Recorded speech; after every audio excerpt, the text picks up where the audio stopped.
பொதுவாக வழக்கமாக ஒரு நாளைக்கு வந்து 6 to 8 டைம்ஸ் வந்து யூரின் போகிறது வந்து நார்மல். அதே மாதிரி ஒவ்வொரு டைம் யூரின் போகும்போதும் 150 to 200 ml நார்மலாக அந்த யூரின் வாய்ப்பு. பழக்கத்துக்கு அதிகமாக மோர் தென் 8 டைம்ஸ் வந்து யூரின் வாய்ப் பண்ணும்போது அந்த ஃப்ரீக்வெண்ட் யூரினேஷன் சொல்லுவோம். அந்த ஃப்ரீக்வெண்ட் யூரினேஷனுக்கு நிறைய காரணங்கள் இருக்கு. இந்த காரணத்தை பொறுத்து கூட வந்து நிறைய அறிகுறிகள் வந்து கூட இருக்கும்.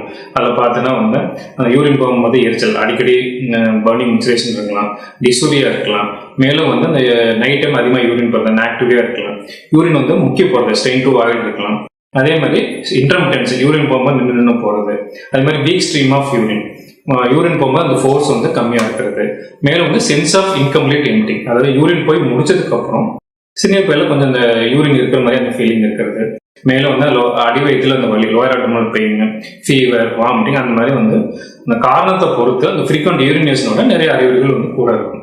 இந்த பதிவில் வந்து ஃப்ரீக்வெண்ட் யூரினேஷன் வந்து என்னென்ன காரணங்கள் வருது அதை பற்றி வந்து குறிப்பாக பார்க்கலாம். யூரினேஷன் அதில் முதலாவது காரணம் யூடிஐ, யூரினரி ட்ராக்ட் இன்ஃபெக்ஷன். பொதுவாக வந்து சினியர் பாதையில் வந்து இன்ஃபெக்ஷன் ஏற்படும் போது, அது எஸ்பெஷலி சிஸ்டிக் டிசீஸ் இருக்கலாம்.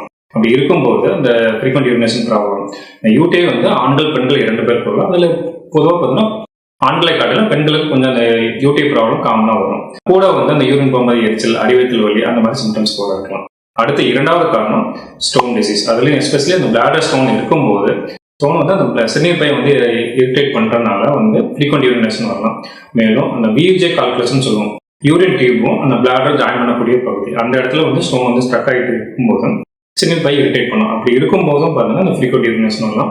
மேலும் வந்து ப்ராஸ்டேட்டிக் யூரித்ரல் கால்குலேஷன் சொல்லுவோம், இந்த சிறுநீர் வெளியேறக்கூடிய பகுதியில் பிளாடர் நெக்ல வந்து இந்த ஸ்டோன் வந்து அடைச்சிக்கும். அப்படி இருக்கும்போதும் அந்த ஃப்ரீக்வெண்ட் யூரினேஷன் வரலாம். மூன்றாவது காரணம் பிபிஹெச், அதாவது ஆண்கள் 50 வயதுக்கு மேல இந்த வரக்கூடிய ப்ராப்ளம் வந்து பிபிஹெச் சொல்லலாம், பினைல் ப்ராஸ்டேட்டிக் ஹைப்பர்பிளேசியான்னு சொல்லுவோம். இதில் வந்து அந்த ப்ராஸ்டேட் கிளாண்ட் என்லார்ஜ் ஆகி இந்த சிறுநீர் பாதையை வந்து கம்ப்ரஸ் பண்ணுறதுனால வெளியேற அந்த சிறுநீர் அளவு வந்து கம்மியாக வெளியேறும், முக்கிய போரமாக இருக்கும். உள்ளே வந்து யூரின் வந்து அதிகமாக தங்க ஆரம்பிக்கும் யூரின் போனதுக்கு. அதான் வந்து போஸ்ட் வாய்டல் ரெசிடுவல் யூரின் சொல்லுவோம்.